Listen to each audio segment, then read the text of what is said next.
안녕하세요. 생애설계를 강의하는 전직지원 컨설턴트 최윤규입니다. 오늘은 사피엔스 책 6번째 시간으로서 챕터 18 끝없는 혁명 내용 중에서 끝없는 운동이라는 소제목으로 소개된 내용인데, 여기서는 변화와 개혁이라는 주제로 얘기해 보겠습니다. 사회 질서는 전통적으로 단단하고 고정된 그 무엇이었습니다. 질서는 안정성과 연속성을 의미하는 것이었습니다. 그래서 사람들은 사회 구조란 확고하며 영원하다고 생각했습니다. 가족과 공동체가 그 질서 내에서 자신들이 처한 위치를 변화시키려 분투할 수는 있었지만, 스스로 질서의 근본 구조를 바꿀 수 있다는 발상은 낯선 것이었습니다. 그러나 지난 2세기 동안의 변화는 너무나 빠르고 급격해 사회 질서의 가장 근본적인 특성 대부분을 바꿔버렸습니다. 이제 사회 질서는 끊임없이 변화하는 상태로 존재하게 되었습니다. 현대의 혁명이라고 하면 우리는 1789년 프랑스 혁명, 1848년 유럽 국가들의 연쇄적 민주화 혁명, 그리고 1917년 러시아 혁명을 꼽지만, 엄밀히 말하면 오늘날은 모든 한 해 한 해가 다 혁명적이다 라고 얘기할 수 있습니다. 1990년대 초반이 되어서야 비로소 인터넷이 널리 쓰이기 시작하게 됩니다. 불과 30년밖에 되지 않았지만 오늘날 우리는 인터넷 없는 세상을 상상할 수 없습니다. 1992년으로 기억합니다. 제가 다니던 회사에서 모든 직원에게 이메일 계정을 하나씩 부여했습니다.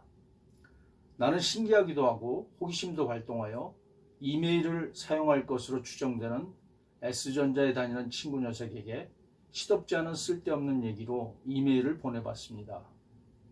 이메일로 바로 농담조의 답장이 왔습니다. 마치 대화하듯이. 중학생이 되어 처음으로 영어를 배우기 시작했을 때 한 달씩이나 걸려 해외 친구들과 펜팔을 했던 기억이 오버랩되면서 이메일의 그 신속함과 편리함에 놀라울 따름이었습니다.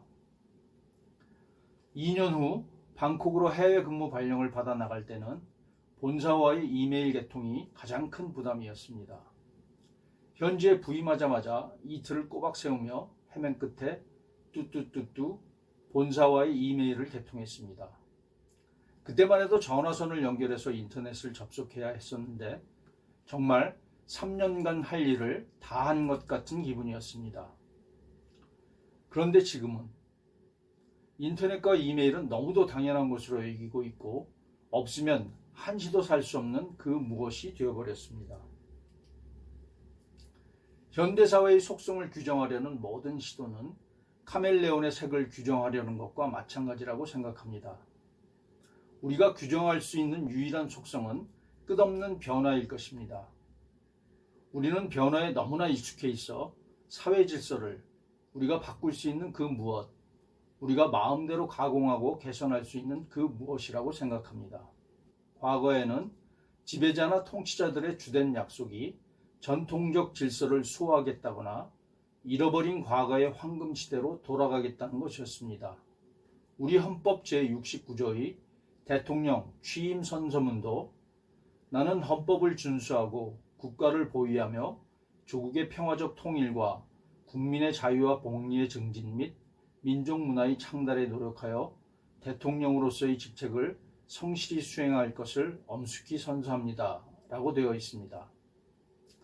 하지만 실제 정치 현장에서는 구세계를 타파하고 그 자리에 더 나은 세상을 건설하겠다고 약속하는 것이 기본이 되었습니다.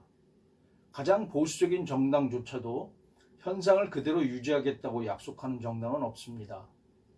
선거에 출마하는 거의 모든 정치인들은 사회개혁, 교육개혁, 경제개혁을 약속하고 운이 좋은 경우에는 일부 공약을 실천하기도 합니다.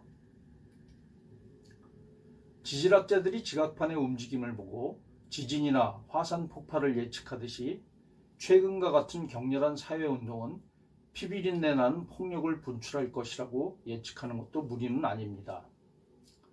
19세기에서 20세기 정치사는 끔찍한 전쟁과 대량 학살, 혁명으로 점철되어 왔습니다. 제1차 세계대전에서 제2차 세계대전을 거쳐 냉전으로, 아르메니아 대학살에서 유대인 대학살을 거쳐 루안다 대학살로, 로베스피에로에서 레닌을 거쳐 히틀러로, 현대사는 전에 없던 수준의 폭력과 공포의 시기이기도 했지만 한편으로는 그와 같은 수준으로 평화와 평온의 시기이기도 합니다. 특히 제2차 세계대전이 끝난 후 지금까지의 7, 80년에 대해서는 잘 맞는 말이기도 합니다. 역사의 지각판은 미친 속도로 빠르게 움직이고 있지만 지진이나 화산 폭발은 일어나지 않고 조용합니다. 새로 출현한 탄력적 질서는 급격한 구조 변화를 억제하면서도 반대로 구조 변화를 촉발할 능력도 있어 보입니다. 현재 기대 수명의 증가 추세로 보면 50 플러스 세대들은 앞으로 적어도 30에서 많게는 50년, 즉 반세기를 더 살아야 합니다. 앞으로의 변화는 지난 2세기 동안 변화의 속도와는 비교가 안 될 정도로 빠르고 예측 불가능한 파격적인 변화가 될 것입니다. 우리의 변화의 속도를 따라가지 못하면 자칫 원시인이 될 수도 있습니다. 주위 환경의 급격한 변화를 위기로 만들 수도, 기회로 만들 수도 있습니다. 이 같은 외적 환경의 빠르고 급격한 변화에 따라 나의 내적 변화는 어떻게 만들어낼 수 있을까? 슬라이드에서 보시는 변화 방정식은 보스턴 경영대학원의 리차드 베커와 루 해리스가 공동으로 만든 기업 변화를 결정짓는 성공 요소들 사이의 관계 공식을 개인의 변화에 적용해 본 것입니다. 외적 환경 변화에 불만족해서, 즉 위기의식을 느끼고 새로운 목표를 설정하여 계획에 따라 첫 시도를 해본 세 요소의 승수값이 변화하지 않으려는 저항의 값보다 클 경우 내적 변화가 일어난다는 공식입니다. 여기서 유의할 점은 좌변의 세 요소가 곱하기로 연결되어 있어 한 요소라도 0의 값이 나오면 좌변 전체 값이 0이 된다는 점입니다. 그래서 생애 설계를 한 후에는 계획에 따라 시도를 해보는 것이 매우 중요합니다. 그래야 내적 변화가 일어납니다. 오늘은 사피엔스 책에서 소개한 끝없는 혁명 내용을 가지고 변화와 개혁이라는 주제로 얘기해 봤습니다.